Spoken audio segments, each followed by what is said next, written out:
श्री विजय ग्रंथ अध्याय 4 रामनवमी निमित्त। श्री गणेशाय नमः। हे सर्वसाक्षी सर्वेश्वरा, नीलकंठा गंगाधरा, महाकाला तंबेश्वरा, श्री ओंकारा पावमशी, तू आणि रुक्मिणी स एक तत्व आहा खास, तो यवारी म्हटल्यास काय जली भेद होतो, तैशी तुझी आहे स्थिती तंतंत जगतपती, जैशी ज्याशी मानेल मती तैसा तो तुझा वाहत, अरण्य भावे वाहता तू पावशी आपल्या भक्ता, माता न धरी निष्ठुरता आपल्या वश्यही कधी, मी तुझ्या अजानले करू नको माया पातळ करू, तू साक्षात कल्पतरू इच्छा पूर्ण करी हरा। बंकटलालाच्या घरात असता स्वामी समर्थ, प्रकार एका घडीत आला ऐसा घडोनी, वैशाख शुद्ध पक्षाशी अक्षय तृतीयेच्या दिवशी पितरार्थ कुमुदक कुंभाशी देते श्राद्ध करोनिया, अक्षय तृतीयेचा दिवस वराडतील लोकांस विशेष वाटे प्रत्येकास मोठा सण मानती हा। त्या दिवशी काय झाले ते पाहिजे श्रवण केले, महाराज पोरांत बैसले कौतुके लीला करावया, बालकावंती गजानन चिलेमयाशी भरवण, तंबाखूचे मज कारण विस्तवरी ठेवून या, सकाळपासून ऐसच बसलो चिलेमुळे नाही प्यालो, त्यामुळे हैराण झालो, बरा चिलेमा मुलांनो अशी आज्ञा एकता भले, पोरगे योगी आनंदले चिलेम भरू लागली, तंबाखू हात घालून या, विस्तवाचा तपास केला तो न सदनी मिळाला, काकी चूल पेटवण्याला अवकाश होता वेद हो, पोरे चिंते विचार करते आपापसात निश्चिती कशी करावी याशी युक्ती, विस्तव पाहिजे चिन्मेला, मुले पाहुणे चिंता तुर, बंकट करी मुद्रोत्तर, अरे जानकीराम सोनार आहे विटाळी आपुल्या, त्याच्याकडे तुम्ही जावे विस्तवाशी मागून घ्यावे, दुकान ते चालण्यावर विस्तव लागतो आदित्या, आडी पेटते बागेश्वरी त्याच्या पुढे दुकानदारी, ही सोनाराची रीत खरी आहे ठाऊकी तुम्हाला, पोरांनी ते ऐकिले जानकीरामाकडे आले, विस्तव मागू लागले समर्थांच्या जिलमीस, जानकीरामा रागावला अक्षय तृतीयेच्या सणाला दिन कोणा विस्तव मी, पोरे म्हणाली त्यावर जडून आपले दोन्ही कर, नको करू हा विचार विस्तव पाहिजे समर्थाला, महाराज श्री गजानन देवाचेही देवदान, त्यांच्या चिन्मीकरण विस्तव हा जात असे, साधुपती काही देता ते शिवची नशे वाढता, वगीच व्यवहारिक कथा सांगता आम्हा बसू नको, आम्ही आहो मुले लहान तू आमचा मोठा आमच्याहून, अशीचाच असून हे न कैसे कडे तुला, विस्तव तू देशील जरी भाग्य येईल तुझ्या घरी, चिलम पिवणी तृप्त जरी झाले गजानन महाराज, ते सोनारेने ऐकिले अदैत्य भाषण केले, त्यांचे जवळ मरण आले त्यांचे पाय खोलाकडे, सोनार म्हणे बालकाशी गजानन कशाचा पुण्यराशी, त्या चिलमी बहादराशी साधू म्हणून सांगू नका, गांजा तंबाखू पित बसतो नग्नात गावात हिंडितो, विड्यापरी चाळे करीतो पितो पाणी गटाऱ्याचे, जात गोत नाही त्याला ऐशा वेड्या पिशाला, मी साधू मारण्याला नाही मुळी तयार, बंकटलाला खुडावला नादी त्याच्या लागला नाही देत विस्तवाला, मी तयाच्या चिलमीशे तो आहे ना साक्षात्कारी, मग विस्तव कशाला पाहिजे तरी, आपल्या कर्तव्य का न करी विस्तवाते निर्माण, साधू नाथ जालिंदर पित होते चिलम फार, परी विस्तवासाठी घर घर ना हिंडले कदा ते, जा उभे न राहते ते चिलमेना मिळे तुम्हा व्रत, नाही मला किंमत त्या तुमच्या पिशाची, पोरे विनमुका परत आले महाराजांनी निवेदिले हकीकत का जी का झाली सोनाराच्या दुकानात, ती एकदा आश्यवदन करते झाले दयाघन, नाही आपण प्रयोजन मुळीच त्याच्या चिलम्या विस्तवाचे, ऐसे म्हणून घेते झाले चिलमा आपल्या हाती भले, बंकटलालाशी बोलले काळी वर धरती पुढे, बंकट म्हणे गुरुराया थोडी थांबा परमसदया, विस्तीम देतो तुझ्या करून या काळी घासून आता मी, काळी घासल्या वाचन कदान प्रकट अग्ने म्हणून केली ती मानस आना समर्था, महाराज बोलले त्यावर अवघीन करी चरचर, नुसती काळी धरणेवर तिला मुळीच घासू नको, बंकटलाले केले तैसे नुसते एका काळीस धरिले, चिलमाची आवृत्ती भले समर्थ आज्ञा म्हणून, तो काय झाला प्रकार श्रोते तुम्ही श्रोते चतुर, प्रकट झाला वैश्वनर काळी नसती धरता हरी, काळी प्रति विस्तवाचा अंशीन होता साचा, हा प्रभाव शक्तीचा महाराजांच्या लकोत्तर, काळी तशीच राहिली चिलेमतेही पेटली कशाची नाही उरली, जरुरी खऱ्या साधूला याचे नाव साधुत्व अवघीच नव्हते. थोटा गमत आता सोनाराच्या घरात काय झाले ते का. या अक्षय तृतीयेचा मानविशेष चिंचवणीचा जीवी वर्षपतीपदेचा महत्त्व लिंबा फुलांचे असो भोजन बैसली पंगत चिंचवणी वाळाली द्रोणात तो प्रकार ऐसा घडित घडून आला तो ऐका. त्या चिंचवण्या महादारी अळ्या दिसल्या नाना परी बजबजाट झाली खरी. किडस वाटली सर्वांना. लोक उठले पात्रावरून अवघे अन्नाचे टाकून. सोनार बसला अधोवदन कारण काही म्हणजे ना. चिंचवणीच्या संगी भले अवघे अन्न वाया गेले. मग त्या कोडे उमगले ऐसे होय आम्हीच कारण. मी न साधूशी विस्तव दिला त्याचा प्रत्यय तात्काळ आला. गजाननाशी अगाधलीला मी न खचित जाणले. गजानन जेवणी नीर मी त्या मानिले थिल्लर. गजानन राजराजेश्वर मी त्या मानले भिकारी. त्रिकालयज्ञ गजानन मी त्या मानले वेळापूर्ण. तल्पतरू कारण मी वा उडी मानली. गजानन हा चिंतामणी मी लेखने गार जाणे. गजानन हा कैवल्य जाणे मी ढोंगी मानिला हो. हाय हाय रे दुर्दैव आत्म्या कैसा साधिला दावा. माझ्या हातून संत सेवा होऊन दिलीस मशी असो धिक्कार. मी भारभूत साचार जन्म पावला भूमीवर दय पायाचा पशु मी. आज माझ्या भाग्यकाळी रुद्धी कशी चढती आली. सुयुगाची दवडीली वेळ आलेली म्या हरे. काही असो आता जाऊ समतांचे पाय पाहू कधी त्यांचे अनन्य हो. क्षमा मी तुझी मागावया ऐसा विचार करून सभे घेऊन चिंचवणी बंकटलालाच्या सदनी आला की गदा सांगावया. ओ शेठजी बंकटलाला आज माझा घात झाला. पहा या चिंचवण्याला आता किडे पडले हो. माणसे उठली उपशित तिने झाला श्राद्धघात. हे ऐसे होया कृत माझा मीच करण असे. आज सकाळी चिलमीला मी नाही विस्तव दिला. पोरे मागत असता भला समतांच्या चिन्मिस्तव.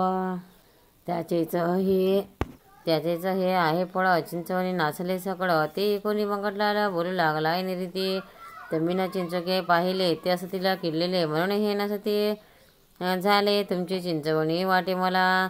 सोनार म्हणे ऐशी शंका शेठजी तुम्ही घेऊ नका. नवी चिंच होती ते का मग चिंचके खिडके कसे. जी मी चिंच फोडली तिची टरफले अजून पडली. चिंचुकाची रास झाली मर्जी असल्या पहा चला. आता हितुकीची विनंती आहे शेठजी तुम्हा प्रथम मला नेऊनी पायावरती घाला शिग्न समतांच्या. क्षमा मी तिथे मागेन अनन्य भावे करून. साधू दयेचे परिपूर्ण सागर मुळीच आहेत की. समर्थापुढे भीत भीत जानकीरामा गेला त्वरित. घातले त्याने दंडवत अष्टंगाची समर्था. आणि म्हणाला दया घना तुला येऊ माझी करुणा. मी अपराध केले नाना त्याची क्षमा करावी. तू साक्षात उमानाथ नांदशिया शेगावत त्यांची होती मजला भ्रांत. मी त्या राजा निवटिले माझे अपराध रूपी अवघे तृण. जाडी कृपा कटाक्षी करून समर्थ आजपासून मी न टवाळी तुझी केली.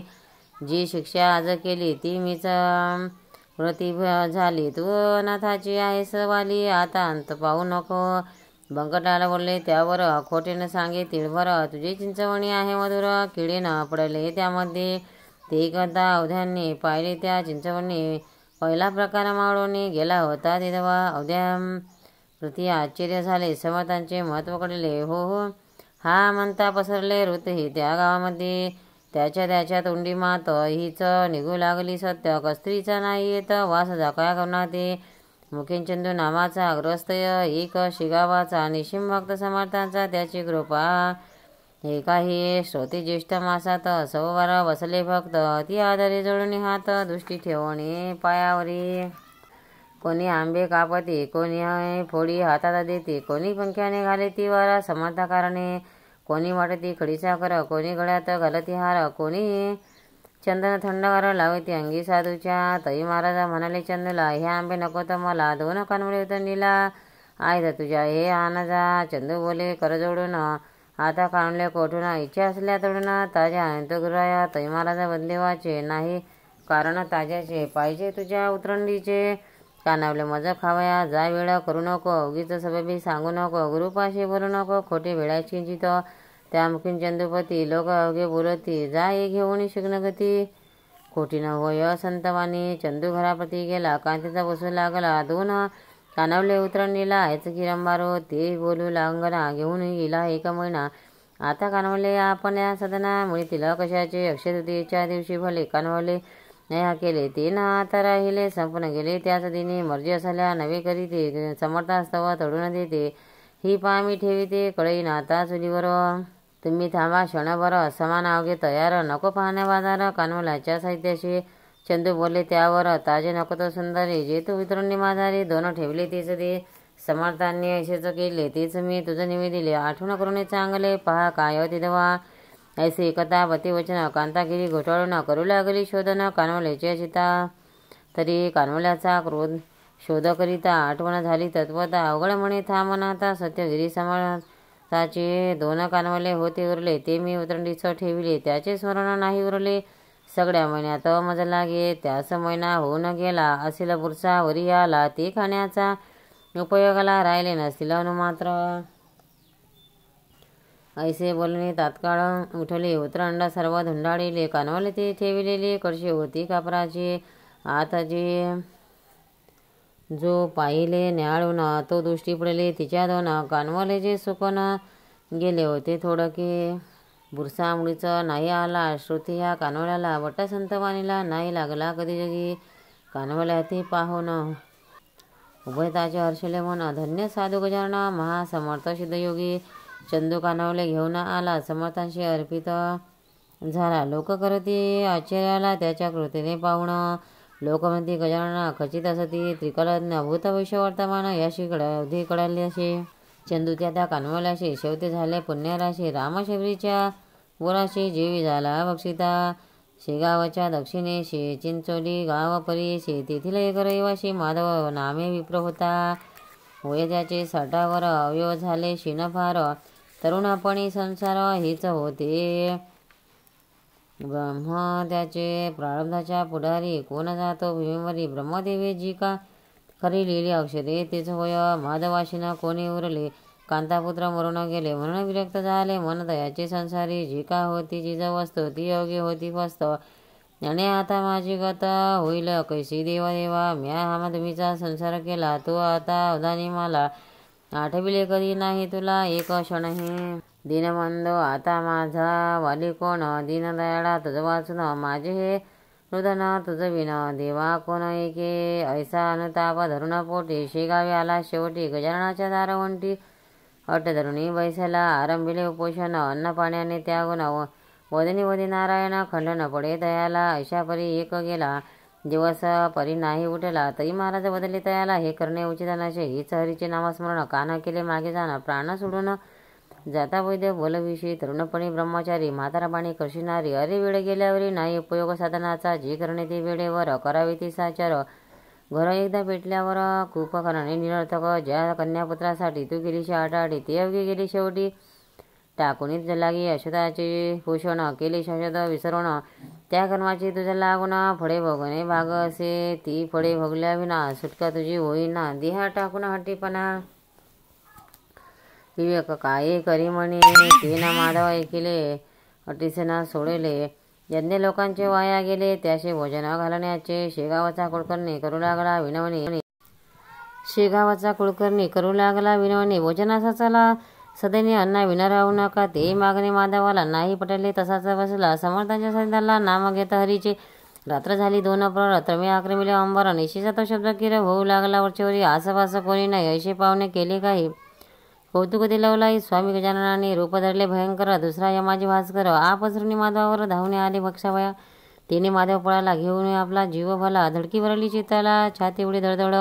बुडबुडा आला तोंडाशी, शब्द पुढे ना वाचेशी, ऐसा भावनी स्थिती ते समर्थ धरले सौम्य रूप, आन बोलले गर्जन, हेच का तुझे धीटपण, तू काळाचे भक्षण जाना, असाच खायला काळ तुला, त्याची चुणूक दाखवावी, पुढील स्थिती जाणवावी, तेथे पडाव्या नाही उरली, यमलोकात जागा तुला, माधव ऐसे ऐकता आला विनये बोलता, यमलोकाची नको वार्ता, तेवढीच माझी टाळा हो, नको नको हे जीवित, अजा धाडवणी वैकुंठात, हीच विनंती आपणा व्रत, महाराज माझी शेवटची, यमलोकी दिसणार होते ती दाविले, तुम्ही दाविले येते, आता याले करा ते, यमलोकी धाडू नका, माझ्या पातकाच्या राशी आहेत जरी बहुवशे, परी त्या जाळणे तुम्हाशी नाही मुळे अशक्य, काही सुकृते बदली होते, मरण वडले तुम्हा ते, संत भेटी जाता होते यमलोकी ना तयाशी, ऐशी एकदा भाषण, समर्थ केले हास्यवदन, महापतित पावन साधूच एक करती की, श्री नारायण नारायण ऐशी माधव करी भजन, जवळ आले तुझे मरण, आता कापीला राहू नको, अजून वाचण्याची आशा आहे तुला असाची, ती असल्यास आयुष्याची वाढ कर तुझ्या करी तुम्ही, माधव म्हणे गुरुराया, नको मला आयुष्य सदा, अवखटी हे प्रपंच माया, यात होऊ नका तथास्तु महाराज, तू जे म्हणशी ते मी दिले. आता तुला जन्मास येणे भूमीवर. अशा दोघांचा संवाद गुप्त स्वरूपाचा झाला. त्या वर्णव्यासाचा नाही माझी समर्थ. यलोकजी देवस्थान माधवाचे विमले जाण. कित्येक बोलू लागले जन. उपवासी फिरले मस्तक. म्हणून वेडाचार करी जनकल्पना परी. उट्ट्या झाल्या त्या अवसरी. त्या किती म्हणून वर्णाव्या असो. माधवाचे देवस्थान समर्थ सानिध्य झाले जाण. चुकले त्याचे जन्मवर्ण गजाननाच्या कृपेने. असो एका समय भले समर्थांची इच्छा झाली. त्यांनी निवेदिली आपल्या शिष्या वर्गात. वैदिक ब्राह्मणा बोलावा. मंत्र जागरण तेथे करावा. विदश्रवणी देव द्यावा. आनंद होतो अतिशय. पण बर्फे पेढे खावा. भिजल्या डाळीचा मीठ लावा. कित्येक रुपया तो द्यावा. घनपाटी ब्राह्मणा ते ऐसे भाषण नाही केले. ऊन लागले ऐसे वैदिक नाही उरले. या आपल्या शेगावे सांगायला तर खर्च करू. बरी अडचण आहे हीच. ब्राह्मण मिळण्याची साच आपल्या उपयोगात नशे. महाराज म्हणाले त्यावर करा उद्या तयारी. ब्राह्मण धाडीला श्रीहरी. तुमच्या वसंत पूजेला काय विचारता. अवधी हर्षले तत्वता. झाली तयार हा म्हणता. रुपये 100 झाले जमा. सामान सर्व आणले. चंदनाचे उठणे केले. आता केशर कालविले. तसेच आणखी कापूर. 2 प्रहरी समयाला ब्राह्मण आले शेगावाला. जी जट पद जटेला आत होते विध हो. थाटात वसंत पूजा झाली. ब्राह्मण मंडळी आनंदाली. दक्षिणा घेऊन गेली. अनेक रामाकारणे संतांची ते मनी येत. तेथे पूर्वी रामानाथ कमी न पडेच किंचित. ऐसा ब्राव संतांचा बंकटलाला प्रतिवर्षी. व्रत हे चाले होती हर्ष. अजून परी शेगावाशी वंशज त्याची करीत हे. सिंहा दासगणचित या श्रीजन विजया नामे ग्रंथ. साधकाशी दावपर्यंत विमलशा हरी भक्तीचा. श्रीहरार्पणमस्तु. शुभभवंतु. श्री गजानन विजय ग्रंथ अध्याय समाप्त. भक्तांनो, व्हिडिओ आवडल्यास व्हिडिओला लाईक करा, शेअर करा, सबस्क्राईब करा. तसेच बाजूला असलेल्या बेलवर क्लिक करा. म्हणजे याच्या पुढील सर्व व्हिडिओ तुम्हाला सर्वात आधी मिळत जातील. जय श्री कृष्ण.